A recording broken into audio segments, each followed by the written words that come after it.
আসসালামু আলাইকুম রহমতুল্লাহ। সুপ্রিয় দর্শক এবং শ্রোতা মণ্ডলী, যারা আমার কথা শুনছেন, আমি আমার বক্তব্যের সূচনাটা বেশি দীর্ঘায়িত করব না, কারণ দীর্ঘ বক্তব্য শুনতে অনেকের বিরক্ত আসে। আপনারা অনেকেই আমাকে চিনেন, যারা চিনেন না তাদের জন্য আমার পরিচয়টা পরেই দিব। আমি আজকে আপনাদের সাথে কথা বলবো শিশুর মেধা বিকাশে আমাদের, অর্থাৎ আমরা মা বাবা এবং শিক্ষক, আমাদের করণীয়টা কি। আমি শুরুতে মহান আল্লাহ পাক রাব্বুল আলামিনের দরবারে অসংখ্য শুকরিয়া জ্ঞাপন করছি যে আল্লাহ রাব্বুল আলামিন মানুষকে পৃথিবীর সৃষ্টির সেরা জীব হিসাবে তৈরি করেছেন, এবং পৃথিবীর শ্রেষ্ঠ সেরা জীব, এই জীবটা জন্মের দিক থেকে শুধুমাত্র একজন প্রাণী থাকে এবং সে পরিপূর্ণ সামাজিক মানুষে পরিণত হতে দীর্ঘ একটা সময় পাড়ি দিতে হয়। এই কথাটা সত্য যে আমরা যারা মুসলমান, আমরা বিশ্বাস করি আমাদের ভাগ্যে যা কিছু আছে তা হবে, এবং অদৃষ্টের ভালো মন্দের উপর আমরা নির্ভর করি। আবার আমরা এই কথাটাও জানি আল্লাহ কোনো জাতির ভাগ্যকে ততক্ষণ পর্যন্ত পরিবর্তন করেন না যতক্ষণ পর্যন্ত না তারা তাদের নিজেদের ভাগ্যকে পরিবর্তনের সচেষ্ট না হয়। অর্থাৎ আপনার শিশু ভবিষ্যতে কি হবে সেটা আল্লাহ সবচেয়ে ভালো জানেন, সেটা হয়তো নির্ধারিত, কিন্তু আপনার শিশুর বর্তমানটা এবং ভবিষ্যৎটা, তার ভাগ্যে কি আছে কি না আছে, এটাকে পরিবর্তন করার জন্য আপনারও কিন্তু চেষ্টা করার অধিকার আছে। এবং সে কথাটা আল্লাহ স্বয়ং বলে দিয়েছেন। মানে আমরা কি করলে আমাদের শিশুরা সমাজের আদর্শ মানুষে পরিণত হবে, উচ্চশিক্ষিত হবে এবং তার মেধা শক্তিকে কাজে লাগিয়ে আমাদের এই বর্তমান পৃথিবীটাকে আরেকটু এগিয়ে নিয়ে যাবে, এই সম্পর্কে আল্লাহ মানুষকে মেধা দিয়েছেন। বিভিন্ন গবেষক, বিশ্লেষক, শিক্ষানুরাগী, শিক্ষাবিজ্ঞানী, ডাক্তার এবং যারা ইন্টেলেকচুয়াল, আমরা বলি বুদ্ধিজীবী, তারা আমাদের শিশুদের মেধা বিকাশে করণীয় সম্পর্কে বেশ কিছু তথ্য দিয়ে গেছেন। আমি ইন্টারনেটের বিভিন্ন অঙ্গন থেকে তথ্যগুলো কালেকশন করে আজকের অভিভাবকদের জন্য এবং আমাদের শিক্ষক মণ্ডলী এবং শ্রদ্ধেয় দর্শকদের জন্য আমি এটা উপস্থাপন করব, কারণ আমাদের সকলেরই শিশু আছে, আর যাদের শিশু নেই তাদের ভাই বোন আছে, ছোট ভাই বোন। তো আমাদের করণীয় এবং বর্জনীয়টা যদি আমরা জেনে নিতে পারি তাহলে আমাদের জন্য কাজটা সহজ হয়। আসুন আমরা মূল কনসেপ্টে আসি। আমাদের আজকের মূল কনসেপ্টটা হলো শিশুর মেধা বিকাশে আমাদের যারা মা বাবা এবং শিক্ষক, তাদের করণীয়টা কি, তাদের করণীয় কি। এটা হলো ইন্টেলেকচুয়াল ডেভেলপমেন্টের একটা স্তর। বিভিন্ন স্তরে শিশু ক্রমবিকাশ লাভ করে। একদম শিশু, বাচ্চা শিশু থেকে শুরু করে 6 বছর বয়সের মধ্যে তার ইন্টেলেকচুয়ালিটি, অর্থাৎ মেধার যে সর্বোচ্চ লেভেল, সে রিচ করতে পারে। বিজ্ঞানীদের ব্যাখ্যা 0 থেকে 6 বছরের মধ্যে শিশুর পরিপূর্ণ মানসিক বিকাশ হয়ে যায় এবং ব্রেনের পরিপূর্ণ ডেভেলপমেন্ট হয়ে যায়, এবং এই সময়ের মধ্যে সে অনেক কিছুই শিখতে পারে। পরবর্তীতে 25 বছর পর্যন্ত বা 30 বছর পর্যন্ত এটা চলমান থাকে। 40-এর পরে আবার তার মেধার স্তরটা কমতে থাকে। আমরা প্রথমে আলোচনা করব শিশুর মেধা বিকাশে সঠিক পরিবেশ কোনটা। শিশুর মেধা বিকাশে পরিবেশটা একটা বড় নিয়ামক শক্তি হিসেবে কাজ করে। দেখেন, জাপান, চীন, নেদারল্যান্ড, তারপরে মনে করেন ফিনল্যান্ড, আমরা শিক্ষার মানদণ্ড হিসাবে যাদেরকে 1 নম্বরে ধরি, মনে করেন অস্ট্রেলিয়া, তারপরে এই সমস্ত দেশগুলো উন্নত দেশ। উন্নত দেশের শিশুরা আমাদের দেশের শিশুদের চাইতে অনেক বেশি মেধাবী। তো এখানে কি সৃষ্টিকর্তা আমাদের প্রতি অবিচার করেছেন? না, অবিচার করেননি। প্রতিটা মানব শিশু জন্মগ্রহণ করার পরে যে পরিবেশটা পায়, ওই পরিবেশের সাথে, ওই পরিবেশের মানুষগুলোর সাথে খাপ খাইয়ে এসে আস্তে আস্তে বড় হয়। যে দেশে যত বেশি উন্নত পরিবেশ, সে দেশের শিশুরা তত বেশি উন্নত জ্ঞানের অধিকারী, এবং সে দেশের শিশুরা তত বেশি প্রযুক্তিগত জ্ঞানের অধিকারী হবে। এটা স্বাভাবিক। আমাদের মতো বাংলাদেশ, আমাদের বাংলাদেশের মতো তৃতীয় বিশ্বের দেশ, উন্নয়নশীল দেশের জন্য এই সুযোগ সুবিধাটা কম, এটা আমি আগেই মেনে নিচ্ছি। আমাদের শিক্ষায় এবং পরিবেশের সীমাবদ্ধতা রয়েছে, কিন্তু আমরা এই সীমাবদ্ধতা সত্ত্বেও হঠাৎ করে তো আর আমরা ইংল্যান্ডের মতো হতে পারবো না, হঠাৎ করে তো আমরা কানাডার মতো হতে পারবো না। আমাদেরকে আস্তে আস্তে এগিয়ে যেতে হবে। আমরা আমাদের অবস্থান থেকে ভবিষ্যৎ শিশুদের জন্য শিক্ষার পরিবেশটা আস্তে আস্তে বদলে দিতে হবে। এটাই হচ্ছে আমার আজকের ভিডিওর মূল উদ্দেশ্য। এটা আমি যে চিত্রটা আপনাদেরকে দেখাইছি, এটা হলো ব্রেনের চিত্র। এটা কাল্পনিক চিত্র। প্রত্যেকটা মানুষেরই ব্রেন থাকে। শিশুর এই ব্রেনটা একটা গুরুত্বপূর্ণ বিষয়। হ্যাঁ, শিশুর গুরুত্বপূর্ণ মানে ব্রেনের যে গুরুত্বপূর্ণ বিষয়গুলো আছে তার মধ্যে কয়েকটা পর্যায় আছে। প্রথম যে পর্যায়টা সেটাকে বলা হয় সেন্সিটিভ পিরিয়ড। শিশু এই ব্রেনের মাধ্যমে যে কোনো কিছু গ্রহণ করে সিদ্ধান্ত, এবং সে সিদ্ধান্তটা প্রদান করে, প্রশ্ন শোনার পর উত্তরটা রেসপন্স করে। এই সেন্সিটিভিটিটা তার ব্রেনে কাজ করে। মস্তিষ্কের আকার, একটা মানব শিশু যখন একেবারে ছোট আজকে জন্মগ্রহণ করলো, তার ব্রেনটা অনেক ছোট থাকে, এবং 90 দিনের মধ্যে বলা হয়েছে যে শিশুর ব্রেনটা মোটামুটি 50% ডেভেলপড হয়, এবং 1 বছরের মধ্যে এটা 80%, এবং 6 বছরের মধ্যে 90% পর্যন্ত ডেভেলপ হয়ে যায়। এবার আসুন আমরা বলি শিশুর মস্তিষ্ক বিকাশে প্রভাব বিস্তার করে এরকম কিছু উপাদানের কথা বলবো। আমি আমার নিজের কোনো কথা বলছি না, মন গড়া কথা বলছি না। এগুলো সব বৈজ্ঞানিক ব্যাখ্যা। আমি বিভিন্ন বই থেকে, ইন্টারনেটের বিভিন্ন ওয়েবসাইট থেকে এগুলো তথ্য কালেকশন করছি। একটা হলো জিন। আমরা জানি যে জিন হলো রক্তে বিরাজমান একটা কণিকা, যেটা বংশগতির ধারক এবং বাহক। প্রত্যেকটা শিশু তার বাবার কাছ থেকে, মায়ের কাছ থেকে জিনোমটা পেয়ে থাকে। জেনেটিক কারণে অনেকে মা বাবার মেধাটা পেয়ে থাকেন। মা বাবা মেধাবী হলে সন্তানরা মেধাবী হওয়ার সম্ভাবনা থাকে। এটা একটা দিক। তবে মা বাবা মেধাবী না হলে, অর্থাৎ উচ্চশিক্ষিত না হলে ছেলে মেধাবী হবে না, কথাটা এরকম না। আমরা মেধা বলতে কি বুঝি? শুধু বিশ্ববিদ্যালয়ে পড়লে, উচ্চশিক্ষা অর্জন করলেই মেধাবী না। এরকম কিছু মানুষ আছে যারা শিক্ষা সুযোগ পায়নি কিন্তু অত্যন্ত মেধাবী। তার জিনের মধ্যে মেধাটা আছে, মেধাটা স্ফুরণ করতে সে পারেনি প্রয়োজনীয় পরিবেশের তাগিদে। অথচ দেখা গেল তার সন্তানটা যখন পড়ালেখার সুযোগ পেয়েছে, সে ডাক্তার ইঞ্জিনিয়ার হয়ে গেছে, তখন আমরা মনে করি বাপটা ক্ষেত মজুর আর ছেলেটা ইঞ্জিনিয়ার। আসলে বাপটা ক্ষেত মজুর হয়েছে পরিবেশের কারণে। তার মধ্যে মেধা ছিল, আর ওই মেধাই জেনেটিকের পরিবর্তিত রূপ হিসেবে তার সন্তান পেয়েছে, আর সন্তান পড়ালেখার পরিবেশ পেয়েছে বলে সে ডাক্তার হতে পেরেছে। তবে জিনটা পরিবর্তনশীল। পুষ্টি একটা বিষয়। সঠিক পুষ্টি যদি আপনি নিশ্চিত করতে পারেন একটা শিশুর, কমপক্ষে 1 থেকে 10 বছরের মধ্যে, সঠিক পুষ্টি বলতে আমরা কি বুঝি? পুষ্টিকর খাবার। আর পুষ্টিকর খাবার বলতে সুস্বাদু খাবার নয়। সুস্বাদু খাবার এক জিনিস, পুষ্টিকর খাবার আরেক জিনিস।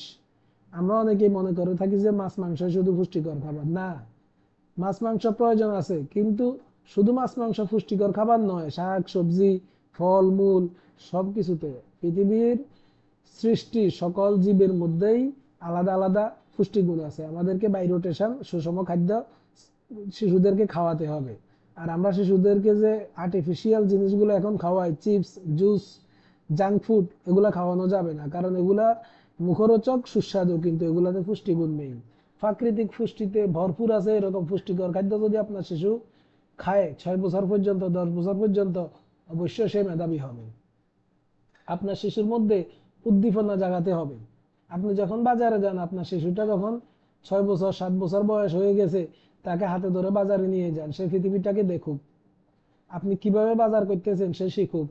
আপনি কি কি কিনতেছেন, দোকানদারের সাথে দরদাম করতেছেন, কোন মাছটা ফসা, কোন মাছটা ভালো, কোন সবজিটা ভালো, কোন সবজিটা খারাপ, এই উদ্দীপনাটা তার মনের মধ্যে জাগবে হলো অভিজ্ঞতা থেকে। আপনি যদি আপনার ছেলেকে সাথে করে বাজারে নিয়ে না যান, মানে সাথে করে কোথাও বেড়াতে নিয়ে না যান, বাইরের পৃথিবীর সাথে পরিচয় না করেন, তাহলে সে অভিজ্ঞতা অর্জন করবে না। তার মস্তিষ্ক এই উদ্দীপনা থেকে কি কি থাকবে, মানে শর্টেজ থেকে যাবে। এবার পরিবেশের সাথে সম্পর্ক। আপনি যখন আপনার শিশুটাকে ফাঁসে নিয়ে আপনার বড় ভাইকে সম্মান দিয়ে কথা বলবেন, শিশু বুঝবে যে বড়দেরকে সম্মান দিয়ে কথা বলতে হয়। ছোটদেরকে আপনি মাথায় হাত বুলিয়ে যখন স্নেহ করবেন, তাকে সুন্দর করে জিজ্ঞাসা করবেন, বাবা কেমন আছো, আপনার শিশুটি শিখবে পরিবেশের কার সাথে কি রকম সম্পর্ক বজায় রাখা উচিত। বন্ধুদের সাথে কেমন সম্পর্ক, বড়দের সাথে কেমন সম্পর্ক, ছোটদের সাথে কেমন সম্পর্ক, আর শিক্ষকদের সাথে কেমন সম্পর্ক। এটা আপনা আপনি আপনার শিশু শিখে যাবে, তার মস্তিষ্কে উদ্দীপনা জাগাবে এবং অভিজ্ঞতা থেকে সে সম্পর্কে এবং পরিবেশ সম্পর্কে নিজের মাথার মধ্যে সেন্সিটিভিটিটা কালেকশন করবে এবং পরবর্তী জীবনে এটা অ্যাপ্লাই করবে। পর্যাপ্ত ঘুম, এটা সবচেয়ে জরুরি। একটা জন্মের পর একটা শিশু 12 থেকে 18 ঘন্টা ঘুমায় এবং সেটা 1 বছরের পরে 8 থেকে 12 ঘন্টা, এবং 6 বছর বয়স পর্যন্ত একটা শিশু কমপক্ষে 6 থেকে 8 ঘন্টা, এবং প্রাপ্তবয়স্ক একটা মানুষকেও কমপক্ষে 6 থেকে 8 ঘন্টা ঘুমাতে হয়। এই ঘুমটা হলো বিশ্রাম। আপনি যত কাজ করলেন এই বিশ্রামের মাধ্যমে আপনার ব্রেনটা রিফ্রেশ হয়ে যাবে এবং গত দিনের যত চিন্তা দুশ্চিন্তা সবকিছু ক্লিয়ার হয়ে আজকে আবার একটা নতুন দিন আপনি শুরু করতে পারবেন। এই যে বিষাক্ত ছাপ, কিছু বিষাক্ত ছাপ শিশুদের মনের মধ্যে গেঁথে থাকে। আপনি এবং আপনার স্ত্রী ঝগড়া করলেন, আপনি আপনার প্রতিবেশীর সাথে ঝগড়া করলেন, মারামারির এক পর্যায়ে সেখানে অস্ত্রের ব্যবহার হলো, এগুলো বিষাক্ত ছাপ। একেবারে শিশুবেলায় শিশুটার মনের মধ্যে এই বিষাক্ত ছাপটা যখন গেঁথে যাবে, সহজে সেই ভায়োলেশনটাকে অতিক্রম করতে পারবে না। মাঝে মাঝে সে দুঃস্বপ্নও দেখবে এবং তার মনের মধ্যে পৃথিবীর প্রতি, সংসারের প্রতি, পরিবেশের প্রতি একটা ভয় ঢুকে যাবে। এখন আসুন, শিশুর মেধা বিকাশে মা বাবা কি কি কাজ করবেন, কি কি কাজ করলে, মা বাবা কি কি কাজ করলে আমাদের শিশুরা মেধাবী হবে। আপনি শুধু নিজের চাকরির দোহাই দিয়ে, ব্যবসা বাণিজ্যের দোহাই দিয়ে 24 ঘন্টা নিজেকে আর ব্যবসা নিয়ে ব্যস্ত থাকবেন, এটা হবে না। দয়া করে মাননীয় অভিভাবক বৃন্দ, বাবারা, মায়েরা, আপনার 24 ঘন্টা সময় থেকে একটা নির্দিষ্ট সময় বের করুন, যে সময়টা আপনি আপনার শিশুর সাথে কাটাবেন। তাকে সময় দিবেন, তার সাথে কথা বলবেন, হাসি ঠাট্টা করবেন, সুখ দুঃখ শেয়ার করবেন, তাকে পড়ালেখার কাজে সহযোগিতা করবেন। এটা অত্যন্ত জরুরি। শিশুরা যদি মা বাবার সংস্পর্শ না পায়, সহচর্য না পায়, মা বাবার আদর ভালোবাসা না পায়, তাহলে আপনি বৃদ্ধ বয়সে তার কাছ থেকে এই ভালোবাসাটা কিভাবে চাইতে পারেন। এরপরে হলো, আপনি আপনার ছেলেকে বই কিনে দেবেন, খেলনা কিনে দেবেন, কিন্তু কেনার সময় আপনি বই তো কিনবেন, খেলনা তো কিনবেন, কিন্তু কেনার সময় একটা জিনিস খেয়াল রাখবেন, কোন খেলনা এবং কোন বইতে তার শিক্ষণীয় উপাদান আছে, ওগুলো কিনে দেবেন। আজে বাজে বই এবং খেলনা কিনে দিবেন না, কিনে দেবেন না। যেই খেলনার মধ্যে, যে বইয়ের মধ্যে তার শিক্ষার উপাদান লুকায়িত, সেটা তাকে দিন। সে বুঝবেও না, সে খেলনার ছলে অনেক জ্ঞান শিখে ফেলবে। সময় নির্ধারণ করে দেন, খেলার জন্য কতটুকু সময়, ঘুমানোর জন্য কতটুকু সময়, মা বাবার সাথে আলাপচারিতা গল্পের জন্য কতটুকু সময়, আর পড়ার জন্য কতটুকু সময়, এই সময়টা নির্ধারণ করে দিন। আর শিশুকে স্বাধীনভাবে কাজ করতে দিন। মাত্র 2 বছরের একটা বাচ্চা খাবারের ক্ষেত্রে তার নিজের পছন্দটা বুঝে। আপনি আপনার নিজের পছন্দে খাবার তৈরি করেছেন, সেটা খেতে চাচ্ছে না, আপনি জোর করে তাকে খাওয়াতে যাবেন না। তার কাছ থেকে জানার চেষ্টা করুন সে কেন খাচ্ছে না। সে যদি প্রকাশ করে যে এই খাবারটা আমার ভালো লাগছে না, তাহলে তাকে জিজ্ঞাসা করুন সে কোন খাবারটা পছন্দ করে। তার পছন্দকে গুরুত্ব দিন, তাকে নিজের সিদ্ধান্ত নিজে দিতে দিন। আপনি নিজেও তো সব সময় এক খাবার খান না। আবার মাঝে মাঝে আপনার মনে হয় যে আজকে বিরিয়ানি খাবো, যদিও এটা জাঙ্ক ফুড, স্বাস্থ্যের জন্য খুব ভালো না, কিন্তু 1-8 দিন খেলে কি হয়, নিজের মনটাকে বোঝানোর জন্য আপনি যেমন খান। শিশুরও তো এরকম একটা মন আছে। আপনি মনে করবেন না যে এই 2 বছরের বাচ্চা শিশু সে কি বুঝে, না, সে অনেক কিছু বুঝে। এই 2 বছরের মধ্যে সে অনেক কিছু শিখে গেছে। তার পছন্দ অপছন্দের একটা ব্যাপার আছে, তাকে স্বাধীনভাবে কাজ করতে দিন, স্বাধীনভাবে খেলতে দিন, স্বাধীনভাবে খাবার পছন্দ করতে দিন, উৎসাহ দিন। আপনার শিশুটা, আপনি জানেন যে 1 কেজি ওজনের একটা জিনিস সে উঁচু করতে পারে বা ধারণ করতে পারে বা উত্তোলন করতে পারে, অথবা 2 কেজি ওজনের একটা জিনিস উত্তোলন করতে পারে। আপনি বাবা, আপনি এটা জানেন, কিন্তু আপনি তাকে 2 কেজি ওজন না দিয়ে তার থেকে একটু কম দেন, কম দিয়ে বলেন যে বাবা এটা উঠাও তো দেখি। সে একেবারে ইয়া করে উঠিয়ে ফেলবে। আপনি তাকে প্রশংসা করুন, হাততালি দিন, উৎসাহ দিন যে তুমি পেরেছো। তখন তার মনের মধ্যে একটা বদ্ধমূল ধারণা হবে আমি সব পারি। কিন্তু আপনার ছেলেটা উত্তোলন করতে পারে 2 কেজি, আপনি তাকে 3 কেজি ওজনের একটা জিনিস দিয়ে বললেন যে এটাকে উত্তোলন করো, সে পারলো না। আপনি তাকে তিরস্কার করলেন, তুমি কিছুই পারো না। তার ব্রেন কিন্তু এটা ক্যাচ করেছে ছোটবেলায়, এবং সে সারা জীবন এটা মনে রাখবে যে আমি কিছুই পারি না। ছেলেকে কিছুই পারি না এই মানসিকতাটা তৈরি হতে দিবেন না, আমি সব পারি এই মানসিকতাটা তৈরি হতে দিন। রুটিন মেনে চলা, এটা সময় নির্ধারণের মতোই। খাবারের একটা নির্দিষ্ট রুটিন থাকা উচিত। আমরা সকালে কখন নাস্তা করব, দুপুরের লাঞ্চ কখন করব, রাত্রের ডিনার কখন খাবো, সকালের নাস্তায় আমরা সাধারণত কি কি খাবো, দুপুরের ডিনারে কি কি খাবো, কোন খাবারগুলো পুষ্টিকর, কখন খেলাধুলা করবে, কখন বন্ধুদের সাথে ঘুরতে যাবে, কখন স্কুলে যাবে, এই সম্পর্কে তাকে জানান, বোঝান। আসুন, আমরা অভিভাবকরা ভুলেও যেটা করব না। আমাদের বর্জনীয় কাজ, শিশুর মেধা বিকাশে বাধাগ্রস্ত হয় এরকম কোনো কাজ আমরা করব না। তার মধ্যে এক নাম্বার বর্তমানে স্ক্রিন টাইম বা মোবাইল বা ট্যাব বা কম্পিউটার অতিরিক্ত আসক্তি করা যাবে না। এই স্ক্রিনের জন্য আপনি ওকে বাধা দিয়ে রাখতে পারবেন না, যেহেতু প্রযুক্তি, ভবিষ্যতে তাকে এগুলা ব্যবহার করতে হবে, মোবাইল কম্পিউটার ব্যবহার করতে দিবেন, তবে অতিরিক্ত না, সময় মাফিক। গেমের প্রতি যাতে আসক্ত না হয় এদিকটা খেয়াল রাখবেন।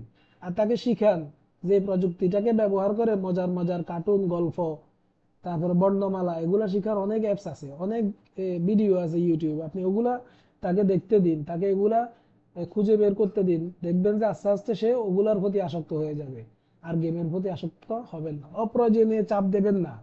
আমরা অনেক সময় মায়েরা, বাবারা শিশুকে ক্লাস 1-এ ভর্তি করিয়ে দিয়ে জানুয়ারি মাসের একেবারে প্রথম দিনে বলে দিই যে তোমাকে ক্লাসে ফার্স্ট হতে হবে। আরে ভাই, ক্লাসে 120টা ছেলে, তার মধ্যে ফার্স্ট একজনই হয়। আপনি যেমন চাপ দিচ্ছেন ফার্স্ট হতে হবে, এরকম অনেক ছেলেকেই তো তার মা বাবারা চাপ দিচ্ছে ফার্স্ট হতে হবে। আপনি তাকে এই চাপটা দেবেন না। এই চাপটা যখন শুরুতেই দেবেন, সে চাপের চোটে চ্যাপটা হয়ে আর পড়ালেখাই করবে না। যখন সে ফার্স্ট হতে পারবে না, তখন সে হতাশ হয়ে যাবে, নিরাশ হয়ে যাবে, আর পড়ালেখার দিকে সে মনোযোগই দেবে না। আমরা অনেক সময় শিক্ষার্থীদের পড়ালেখার চাপ এত বেশি বাড়িয়ে দিই, তাকে সুযোগ দিতে চাই না। তার যে খেলাধুলার সময়, অতিরিক্ত যে সময়, মেন্টাল ফ্রেশনেসের সময়, এই সুযোগগুলো আমরা দিতে চাই না। এই সীমিত সুযোগের কারণে শিশুদের মেধা বিকশিত হয় না। আর নেতিবাচক পরিবেশ তৈরি করবেন না, শিশুর চারপাশে এরকম কোনো পরিবেশ তৈরি করবেন না যেখান থেকে সে খারাপ কিছু শিখে, যেখান থেকে তার মনের উপরে চাপ পড়ে, প্রভাব পড়ে, খারাপ একটা অভিজ্ঞতা অর্জন হয়। আর অপুষ্টিকর জাঙ্ক ফুড খেতে দেবেন না। বার্গার, চিপস, তারপরে আর্টিফিশিয়াল যে খাবারগুলা বাজারে কিনতে পাওয়া যায়, হোটেলে কিনতে পাওয়া যায়, এগুলা তাকে এ, খাবারে নিরুৎসাহিত করুন। তবে মাঝে মধ্যে ঘুরতে গেলে একদিন দুদিন খেতে পারে। আবার একটা আছে অতি সুরক্ষা। মা বাবা তার সন্তানকে অতিমাত্রায় সুরক্ষিত রাখার জন্য চারদিক সারাউন্ডিংস এভাবে বাউন্ড করে রাখেন যে শিশু এই গণ্ডি থেকে বেরুতেই পারে না। তখন ওই শিশুটা সবচেয়ে বেশি মারাত্মক ঝুঁকির মধ্যে থাকে, তার স্বাধীনতা বলতে কিছু থাকে না। কেন ভাই? তা আপনার ছেলেকে মাটিতে খেলতে দিন, সে মাটির সাথে মিশুক, জীবাণু প্রবেশ করবে, সমস্যা নাই। তার দেহের মধ্যে ইমিউনিটি সিস্টেম তৈরি হবে, রোগ প্রতিরোধ ক্ষমতা তৈরি হবে। কিন্তু আপনি অতি সুরক্ষার বলয়ের মধ্যে যদি তাকে আবদ্ধ রাখেন, সে আত্মরক্ষার কৌশলগুলা না জেনেটিক ভাবে আয়ত্ত করতে পারবে, না ফিজিক্যালি আয়ত্ত করতে পারবে। এখন আসুন আমরা বলার চেষ্টা করব শিশুর মেধা বিকাশে শিক্ষকের করণীয় কি। জনাব শিক্ষক, মাননীয় শিক্ষক, সম্মানিত শিক্ষক, আমি আপনাদেরকে বলছি, শিক্ষাকে আনন্দময় করে তুলুন। শিক্ষার পরিবেশটা ভীতিকর পরিস্থিতিতে যাতে রূপান্তরিত না হয়। আমাদের বেশিরভাগ শিশুরা স্কুলে আসতে ভয় পায়। কেন এটা হবে? উন্নত বিশ্বে শিশুরা হাসতে হাসতে স্কুলে যায়, কারণ স্কুলে আনন্দময় পরিবেশ আছে। আমাদের ক্লাসরুমটাকে শিশুর জন্য আনন্দময় পরিবেশে রূপান্তর করুন। আর ব্যক্তিগতভাবে সবগুলো শিক্ষার্থীর দিকে মনোযোগ দিন। আপনি একজন শিক্ষক, কোন শিশুর মধ্যে কোন গুণ আছে এটা আবিষ্কার করুন। আপনি যদি ব্যক্তিগতভাবে আবিষ্কার করতে পারেন, আপনি সফল শিক্ষক, নাইলে আপনার ব্যর্থতা। প্রশ্ন করার সুযোগ দিন। আমরা শুধু প্রশ্নই করে যাই, শিক্ষকরা শুধু প্রশ্নই করতে জানে, আর শিক্ষার্থীদের কাছ থেকে উত্তর প্রত্যাশা করে। কেন এমনটি হবে? মাঝে মাঝে তাদেরকে প্রশ্ন করার সুযোগ দিন। তাদের মনে হাজারো প্রশ্ন আছে, আপনি ওই প্রশ্নের উত্তর দিন, কৌশল কৌশল করে এড়িয়ে যান। যদি প্রশ্নের উত্তরটা না পারেন, তাদেরকে বোঝান যে এই প্রশ্নটার উত্তর আমি আগামীকাল তোমাদেরকে দেব। আপনি কৌশলে বুঝান এটা, তাকে প্রশ্ন করার সুযোগ দিন। এতে করে তার মেধা বাড়বে, সৃজনশীলতা বাড়বে। এটাই হলো সৃজনশীলতা। সে যে প্রশ্ন করলো, নিজের মতো ব্যাখ্যা করার চেষ্টা করলো, বইয়ের মতো না বলে নিজের মতো করে কিছু একটা লিখলো, নিজের মতো করে কিছু একটা আঁকলো, এটাই হলো সৃজনশীলতা। তাকে সহযোগিতা করুন, একজন বন্ধু হিসাবে, একজন শিক্ষক হিসাবে, একজন বাবা হিসাবে, একজন অভিভাবক হিসাবে। সে যাতে আপনাকে ভয় না পায়, শিক্ষককে দেখলে যাতে সে সম্মান করে, যাতে সে ভালোবাসে আপনাকে, যাতে সে ভালোবাসে, এইরকম করে তাকে সহযোগিতা করুন। দেখবেন সে আপনার ভক্ত হয়ে যাবে। অভিভাবকদের সাথে নিয়মিত যোগাযোগ করুন। ক্লাসে কিছু নটি বয় আছে, কিছু দুষ্ট ছেলে আছে, অতিরিক্ত মাত্রায় দুষ্টুমি করে, যাদের কারণে অন্যদের পড়ার পরিবেশ ব্যাহত হয়। আপনি ওই অভিভাবকদের সাথে যোগাযোগ করুন, তাদেরকে কিছুটা নিয়ন্ত্রণ করার চেষ্টা করুন। একেবারে নিয়ন্ত্রণ আপনি করতে পারবেন না, যার জিনোমের মধ্যে, যার রক্তের মধ্যে দুষ্টমিটা একটু বেশি, তাকে আপনি পরিপূর্ণভাবে নিরস্ত করতে পারবেন না, কিন্তু প্রশমিত করতে পারবেন। এতে আপনার অভিভাবকের সহযোগিতা প্রয়োজন। হ্যাঁ, অভিভাবকদের সাথে নিয়মিত যোগাযোগ করবেন। আর শিক্ষকরা ভুলেও যে কাজগুলো করবেন না। একঘেয়ে শিক্ষাদান পদ্ধতি, শুধুমাত্র লেকচার দিয়ে যাচ্ছে না ছেলেরা ঘুমাচ্ছে, এরকমটা করবেন না। আপনি ছেলেদেরকে, শিশুদেরকে পড়তে দিন, বই থেকে একটা জিনিস পড়তে দিন, কোনো একটা কাজ ধরিয়ে দিন, একটা কাগজের মধ্যে কিছু একটা লেখার জন্য একটা টপিক বোর্ডের মধ্যে লিখে দিন, তারা চিন্তার মধ্যে মগ্ন হয়ে যাবে। নিজে থেকে চিন্তা, স্বাধীন চিন্তা করে কেউ ভালো লিখবে, কেউ খারাপ লিখবে, কিন্তু যে খারাপ লিখছে তাকে তিরস্কার করবেন না। আস্তে আস্তে সে পরিপক্ক হবে। এই যে তুলনা করা, ওই ছেলেটা অনেক ভালো, তুমি একেবারেই পারো না, তুমি ফসা, তুমি কিচ্ছু পারো না, তুমি আগামী বছর পাশও করবে না, এই ধরনের তুলনা করবেন না। সব শিশুকে উৎসাহিত দিন, যে পারে তাকেও উৎসাহ দেন, যে পারে না তাকেও উৎসাহ দেন। এই উৎসাহের মধ্যে সে ভবিষ্যতে কিছু একটা করার প্রত্যাশা খুঁজে পাবে, তার মনের মধ্যে একটা সেন্সিটিভ জায়গা তৈরি হবে, একটা রেসপেক্ট আপনার জন্য তৈরি হবে।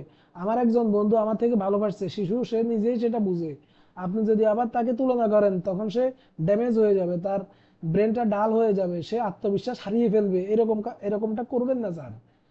তুলনা করবেন না, একটা শিশুর সাথে আরেকটাকে তুলনা করবেন না। তারা নিজেরাই বুঝবে কারটা ভালো কারটা মন্দ। আপনি যখন তার প্রশংসা করবেন, সে অনেক খারাপ করেছে, তবুও সে আশাহত হবে না যে স্যার বলছে আমি চেষ্টা করলে পারবো। ভুলের জন্য কোনো শিশুকে শাস্তি দিবেন না, প্লিজ দয়া করে ভুলের জন্য শাস্তি দিবেন না। শিশু ভুল করেছে মানে সে চেষ্টা করেছে, চেষ্টা করে সে পারে নাই। তাহলে যে শিশুটা চেষ্টা করেছে কাজ করার জন্য, তাকে শাস্তি দেব কেন? শাস্তি দিবেন বেয়াদবির জন্য, উচ্ছৃঙ্খলতার জন্য, মানবিক মূল্যবোধের বিপর্যয়জনিত কোনো কাজ যদি সে করে, তখন তাকে শাস্তি দিবেন। ভুলের জন্য তাকে শুধরাবেন, তাকে ভালোটা শিখাবেন, একবার না পারলে 100 বার শিখাবেন। এটা একজন ভালো শিক্ষকের নৈতিক দায়িত্ব। অতিরিক্ত হোমওয়ার্কের বোঝা কখনো একজন ভালো শিক্ষক শিক্ষার্থীদের ঘাড়ে চাপিয়ে দেন না। অতিরিক্ত হোমওয়ার্কের বোঝা দেবেন না। হোমওয়ার্কটা দিবেন অল্প, এবং হোমওয়ার্কটা এমন ভাবে দেবেন যাতে সে কোনো গাইড থেকে বা বই থেকে দেখে দেখে লিখতে না পারে। সে যাতে তার অভিভাবকের শরণাপন্ন হয়, তার গৃহশিক্ষকের শরণাপন্ন হয়, এবং মৌলিক মেধা খাটিয়ে সে কাজটা করে। একজন ভালো শিক্ষক পড়ান বেশি, বোঝান বেশি, হোমওয়ার্ক দেন কম। আর আপনার শিক্ষার যে পরিবেশ, এটাকে অনুৎসাহজনক পরিবেশে রূপান্তর করবেন না দয়া করে। সৃজনশীলতাকে দমন করবেন না। যারা নিজে থেকে কিছু লিখতে চায়, তার লেখাটা কাঁচা হলেও একজন শিশু গাইড থেকে মুখস্থ করে লিখছে, তাকে নাম্বার কম দেন। এবং যে শিশুটা কাঁচা হাতে নিজ থেকে কিছু লেখার চেষ্টা করছে, অনেক সুন্দর স্মার্ট হয় নাই, তাকে একটু নাম্বার বাড়িয়ে দিন। এতে করে সৃজনশীলতা উৎসাহিত হবে, আর শিশুরা আস্তে আস্তে সৃজনশীল হয়ে উঠবে। এবার আসুন আমরা শিশু অধিকার সম্পর্কে বাংলাদেশের কিছু আইনের কথা বলি। বাংলাদেশের সংবিধানের 17 নং অনুচ্ছেদে বাংলাদেশের শিশুদের প্রতি শিক্ষার কথা বলা আছে। প্রত্যেকটা শিশু জন্মগতভাবে এই অধিকারটা রাষ্ট্রের নিকট প্রাপ্য। প্রাথমিক শিক্ষা বাধ্যতামূলক আইন পাশ করা হয়েছে 1990 সালে, প্রাক প্রাথমিক থেকে পঞ্চম শ্রেণী পর্যন্ত।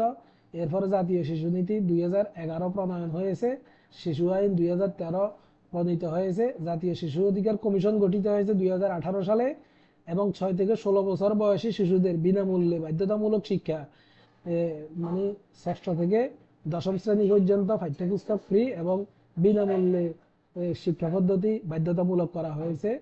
এবং সরকারের নৈতিক দায়িত্ব, সরকার কর্তৃক পর্যাপ্ত স্কুল স্থাপন, শিক্ষক নিয়োগ, শিক্ষকের প্রশিক্ষণ এবং শিক্ষার পরিবেশকে নিশ্চিত করা, এটা সংবিধানে বলা আছে। এবার আমরা আন্তর্জাতিক পরিমণ্ডলে শিশুর অধিকার নিয়ে কথা বলবো। একটা সংস্থা আছে ইউএনসিআরসি, জাতিসংঘ শিশু অধিকার সনদ। ওরা শিশুদের টিকাদান থেকে শুরু করে শিক্ষা পর্যন্ত, শিক্ষাবৃত্তি থেকে শুরু করে উচ্চতর বৃত্তি পর্যন্ত সকল কিছু নিয়ন্ত্রণ করে এবং শিশুদেরকে মেধা বিকাশে সহযোগিতা করে। আর সার্বজনীন মানবাধিকার ঘোষণা করেছে ইউডিএইচআর, এটা 1948 সালে। এই সার্বজনীন মানবাধিকারের মধ্যে শিশুদেরকে সবচেয়ে বেশি প্রাধান্য দেওয়া হয়েছে। তো প্রিয় দর্শক, এতক্ষণ পর্যন্ত আমার তথ্যবহুল ডকুমেন্টারিটা যারা দেখেছেন, তাদের সবাইকে ধন্যবাদ জানাচ্ছি আমার ভিডিওটা ধৈর্য ধরে এতক্ষণ পর্যন্ত দেখার জন্য। আসসালামু আলাইকুম ওয়া রাহমাতুল্লাহি ওয়া বারাকাতুহু।